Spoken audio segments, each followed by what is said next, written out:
What's up, everyone? It's Shaletta. I'm here getting a phone for one of my newly minted teenagers with Xfinity Mobile. They've got great options, affordable plans, and solid coverage that works for our whole family. With Xfinity Mobile, my daughter can stay connected with me wherever she goes. And did you know when you sign up, you can get an extra phone line free for a full year? Switch to Xfinity Mobile today for more savings, more smiles, and more ways to stay connected.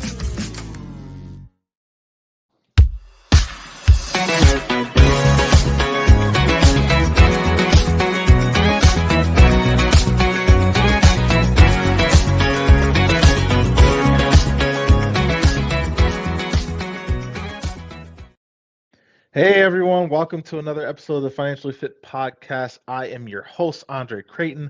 I'm very excited to be here with you all today here in 2025. We made it, everyone. We made it.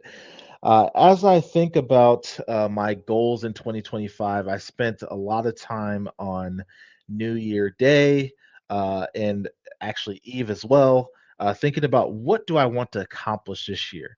And how does that resonate with my 5-10 year plan that I had set in the past, right? And are there deviations or things that have changed in that time frame?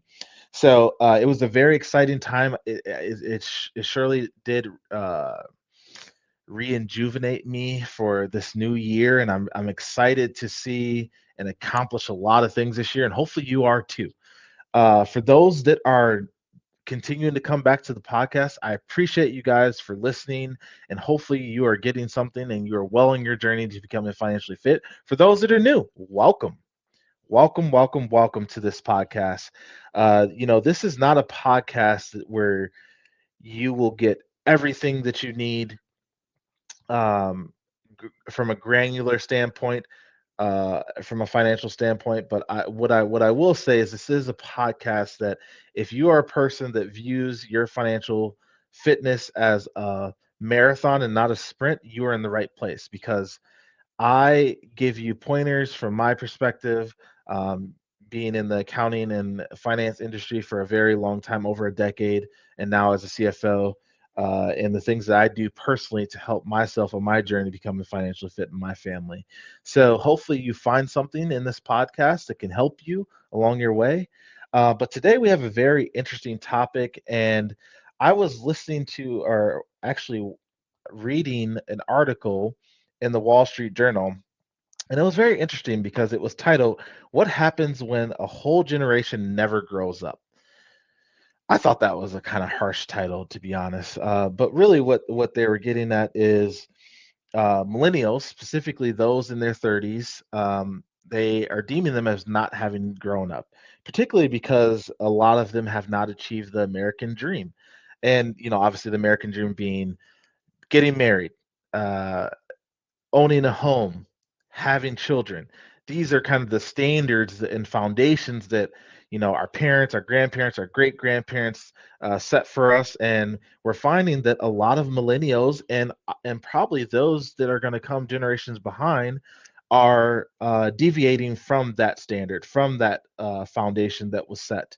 And I say the title was harsh because I think that a lot of millennials are reinventing themselves. I think a lot of millennials are thinking about, being very careful about who they marry, being very careful about their finances. And honestly, a lot of millennials just don't feel like they're making enough money to be able to support being married or having a house or having children. So, they reported in this article that nearly 9% of those 30 to 40 still live with their parents.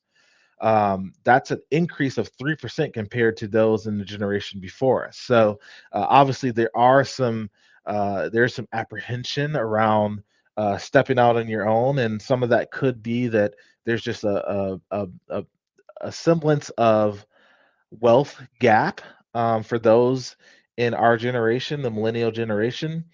I thought it was also interesting that it's even higher rate for those that have roommates as millennials. This has became something that became pretty prevalent due to the kind of the crash that happened in 2008. A lot of people lost their jobs. A lot of the housing market obviously went or saw a downward spiral, and a lot of investors came in and started to buy those properties, right?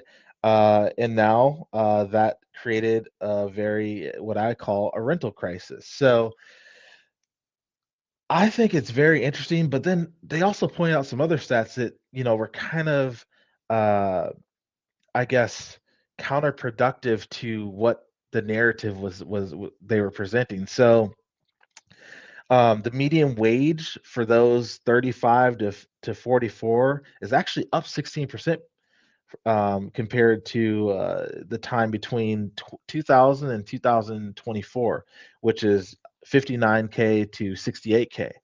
The overall wealth of 30 some rose 66% between 1989 and 2002, which is 62K to 103K. So we are seeing that, like, statistically, the data is showing that we are making more money than our parents. We do have more wealth than our parents. Well, what is the problem? Why are we in this state of we're seeing, you know, people our age still living with their parents or even having roommates? Well, they also talked about how adults under 50 that are childless, the that rate rose 10% from 2008 to 2023. So we see that people are making the conscious decision not to have children, and for whatever reason that may be. So let's delve into the why. Why is this occurring? Why are we in this state of, I guess, frenzy, as the Wall Street Journal alluded to? Well, I think the expectations are a lot higher today. So, I think back to my parents, and I know my wife is the same way. I have three siblings, three older siblings, and my wife has three siblings as well. And we both grew up in three-bedroom homes, right? So obviously my parents had a home. Both of our parents had both of our parents had a room. And then, our siblings, we were sharing rooms. Um, this is not the state of what us millennials are striving for today. We live in a space where we want the larger home. Everyone needs a room. Obviously, home prices are a lot higher. It costs a lot more to be able to rent if you're renting, right? So I just think that the stakes of what we want and what we've deemed as necessary are much higher than they were in the past. The other thing that I think is important to call out too is there's just too many options as well, right? Uh, a lot of people that are millennials are choosing the pathway of saying, "Hey, I don't really want kids. I don't really want um, that. I don't foresee that in my life.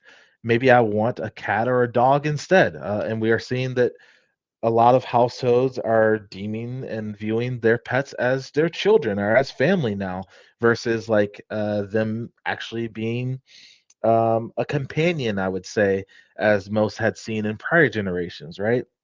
So I think that there, with those two dynamics, we're just seeing a shift in the mindset of millennials.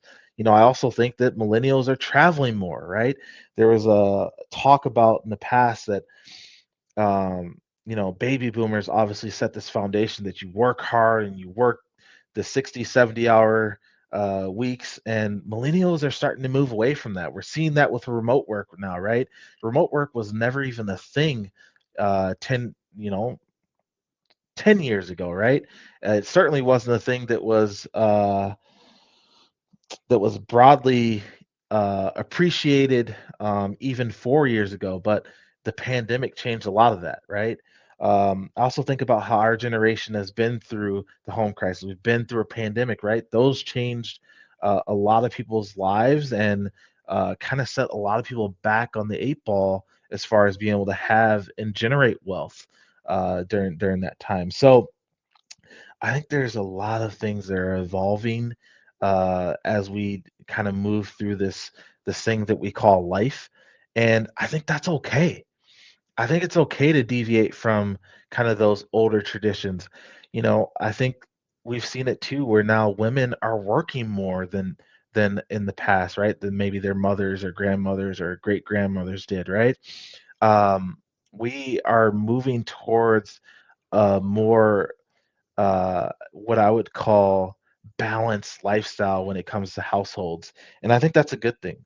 I think millennials are cherishing those memories. They want to travel, they want to do things with their friends, and really are being intentional about those relationships that maybe prior generations haven't. So, with that being said, I'm here to refute what Wall Street Journal is saying. I don't believe that we are in a millennial and beyond crisis from a generation standpoint. I don't believe that us millennials have not grown up. Matter of fact, I believe that we actually have grown up more because we are making conscious decisions that matter to us. Our values matter to us. What we value matters, and it's not what our parents valued. Uh, we're not living based on what our parents have kind of told us to live by. Those rules, yes, they matter, but we also are building our own rules, and I think that that's a really really cool thing that we're doing and we're setting here in this new society. Um, so let's talk about what can you do if you are a millennial, right? That's still in this space of I live with my parents or I have a roommate. I don't believe the American dream is attainable because what we do know is that 21% of the adults in their 30s rated the overall economy good or excellent, which means that they do believe that the economy is in a good state. But also, that means that 79% of those were either indifferent or believe the economy is awful, right? So what can we do to to move that needle a little bit more? Well, the first thing that we can do is what I did on New Year's Eve and New Year's Day, and that was I focused on my goal setting. I focused on the look back at what I accomplished in 2024. I looked back at what was my 5 year and 10-year plan. How has that evolved? Are there things that have changed that I need to be conscious of as I move into 2025? So if you have not done that, we're only in day two of 2025. This is a great opportunity for you to really think about, what goals do I want to accomplish this year? Do I want to buy my first home? Am I in a long-term relationship or am I in a relationship? Doesn't even have to be long-term. Am I in a relationship that I see moving towards marriage? Do I have children in my future? Do I foresee that? Does my partner agree with the fact that I want children? Those are all things that we want to be thinking about because that is going to help with our planning, right? The better that we can plan for these big life events, the better that we will be positioned to be able to accomplish these life events. So, the things that you should be focusing on, set those goals, but also let's look back at, where do we overspend in 2024? How can we reduce that spend? Maybe we say, hey, let's attach a percentage to it. We're going to reduce our eating out expenses that we occurred in 2024 by 10%, right? And maybe look at it line by line and see where you can make those reductions. Obviously you have to live, you have to eat. If you have a job and you have a car, you probably have to travel in your car, so you have to pay for gas. Like those things are necessities, right? But if there are things that are more of a need than or more of a want than a need, how can we reduce those expenses in 2025? How can we look at our income and we look at our expenses and see, are we in a net profit or are we a net loss, right? If we're in a net profit, how can we invest those things into various vehicles to grow the money, to have our money working for us while we're sleeping? If we're at a loss, what can we do to create more income? What can we reduce to in our expenses to reduce those losses, right? Um, can we pick up another job? Can we find some type of contracting role or, you know, I guess, side hustle to be able to produce more income? These are the things that I'm constantly thinking about. These are the things that are going to drive increasing that overall wealth, right? Because the more residual we have, the more that we can do with that money to make it work for us. So, with that being said, hopefully you learned something today. Hopefully you are well off in setting goals. If you haven't, it's not too late. Don't get discouraged. Go out and set those goals, and let's go ahead and attack 2025 with all that we have. Let's be maniacal every single day towards our goals. And as I always say, it's not about how much money you make. The power is in how much money you keep. Thank you for tuning in. I am your host, Andre Creighton. I look forward to seeing you all on the next episode of the Financially Fit Podcast. Take care.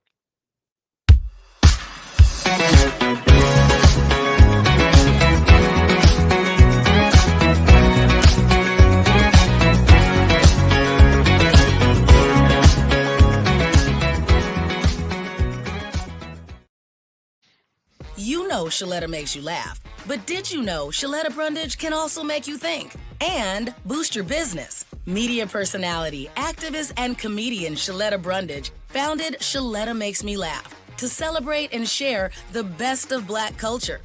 It's a podcasting platform. You can download 10 weekly podcasts hosted by African-American subject experts at ShalettaMakesMeLaugh.com or wherever you find your favorite podcasts. ShalettaMakesMeLaugh.com is also a production house, creating broadcast-quality commercial content. And Shaletta and her team of storytellers create powerful promotional campaigns to get businesses the brand awareness they're looking for. Some of Minnesota's top businesses trust Shaletta, and you can too. Get out the word about your events and products and get in front of communities of color with ShalettaMakesMeLaugh.com. She's got the power to help your business.